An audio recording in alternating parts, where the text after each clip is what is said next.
This is Corey Jones from He and She Hike the PCT with the latest PCT gear reviews. So just very quickly, a little bit about the food we've been eating on the PCT. So if we've just been in town and done a resupply, probably for breakfast the next couple of days, we've got a bag of granola, which is a bit of a luxury item because it's quite heavy, but really nice for breakfast. And to be honest, porridge and Quaker oat sachets didn't really do it. After the first few days it gets really boring, so granola is much nicer. And we've just got some dried milk that we put this with, mixed it with water, absolutely yummy. So that tended to be breakfasts. Once we'd run out of this, quite often we'd be having ramen for breakfast. And ramen actually is not as bad as you'd think. The little flavour packet in there is very much better than it used to be. I remember when I was a student a long time ago, getting noodles in a packet and putting the flavour in and you couldn't taste anything. These days the flavour packets are much better. What we've started to do now though is to pimp these packets with stock cubes.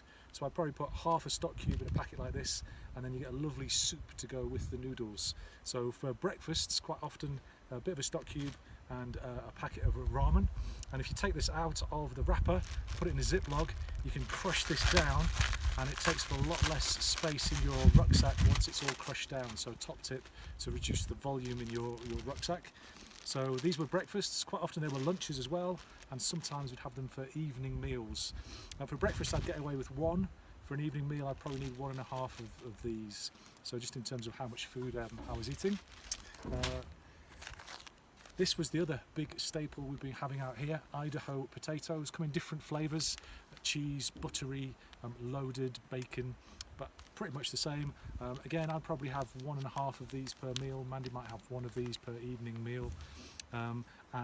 Again, if you decant this into a Ziploc bag, it means you can leave the foil bag in the place where you've bought it, and also it helps the volume in terms of space. But Idaho potatoes surprisingly tasty. So this was a pretty common evening meal. Other things we had, tea bags. And this was a luxury item because we did bring rather a few tea bags from home, lots and lots of UK tea bags, because it's proper tea and it tastes like tea.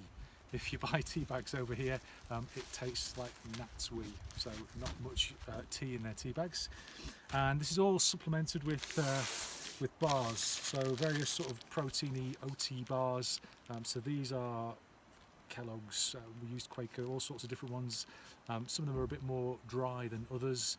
The ones with chocolate wrapped around them or part of them are pretty rubbish, because as soon as it gets hot, when you open the packet's smeared with chocolate, so non-chocolate ones generally. And Cliff bars actually have been fantastic. So I really enjoyed the range of Cliff bars and how filling they are, which is quite unusual. So if you think about the top tips for food in terms of volume, size and weight, lots of it is dehydrated food. And cheap.